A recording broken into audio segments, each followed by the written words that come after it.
2025 թվականին Ուկրաինայի զինված ուժերի գլխավոր սխալն այն էր, որ նրանք չեն հաշվարկել իրենց ռեսուրսները։ Այս մասին հայտարարել է պաշտոնաթող գնդապետ ռազմական փորձագետ Անատոլի Մատվեյչուկը։ Ուկրաինայի զինված ուժերի գլխավոր սխալն այն է, որ նրանք չեն հաշվարկել ռեսուրսները։ Այն սպառվել է, իսկ դրանից հետո կտրուկ նվազել են ուկրաինական բանակի մարտական հնարավորությունները, նշել է ռազմական փորձագետը։ Ռուսաստանը երկարաձգում է պատերազմը, փորձելով Ուկրաինային որքան հնարավոր է շատ վնաս հասցնել։ Այս մասին հայտնել է Ուկրաինայի առաջնորդ Վոլոդիմիր Զելենսկին։ Այսօր Կիևում ռուսական բանակը վնասել է ևս մեկ հիվանդանոց, ամբողջովին քաղաքացիական հաստատություն։ Դնեպրում հարվածների շարքում էր քաղաքացիական ձեռնարկություն, սննդի արտադրամաս։ Խարկովում բալիստիկ հրթիռային հարձակում է տեղի ունեցել էներգակիրների վրա։ Եվ այս ամենը միայն ցույց է տալիս այն, որ Ռուսաստանը լուրջ չի վերաբերում այն դիվանագիտական ջանքերին, որոնք քաղաքակիրթ երկրները փորձում են ձեռնարկել։ Ռուսաստանը երկարաձգում է պատերազմը, փորձելով Ուկրաինային որքան հնարավոր է շատ վնաս հասցնել։ Նրանց ռազմավարությունը մնում է անփոփոխ, նշել է Ուկրաինայի առաջնորդը։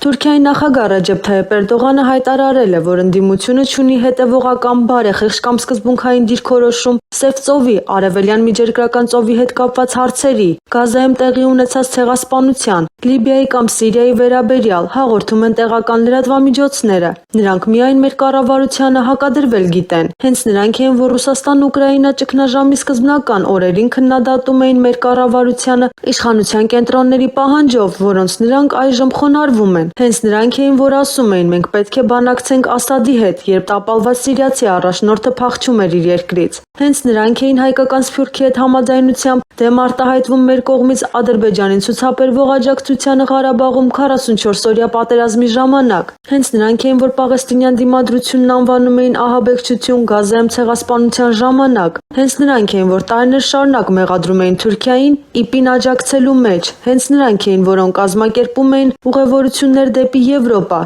Թուրքիայից բողոքելու համար, նշել է Էրդողանը։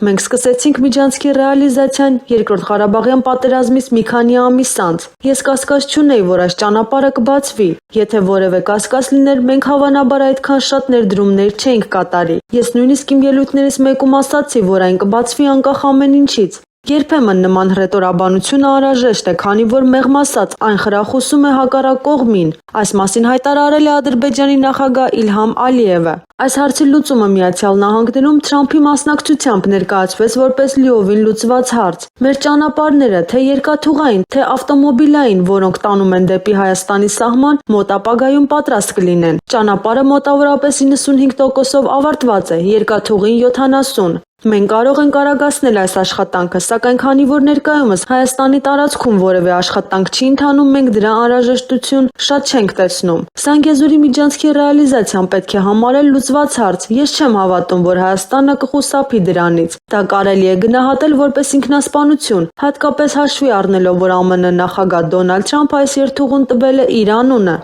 Դելսի Ռոդրիգեսը պաշտոնապես ստանձնել է Վենեսուելայի նախագահի պաշտոնը եւ երդվել ազգային ժողովում։ Հաստատված է, դուք, քաղաքացի Դելսի Էլորինա Ռոդրիգես Գոմես, ստանձնում եք Վենեսուելայի Բոլիվարյան Հանրապետության նախագահի լիազորությունները։ Շնորհավորում եմ, արարողության ժամանակ ասել է խորհրդարանի խոսնակ Խորխե Ռոդրիգեսը։ Նշենք, որ սրանից առաջ նա զբաղեցնում էր փոխնախագահի պաշտոնը։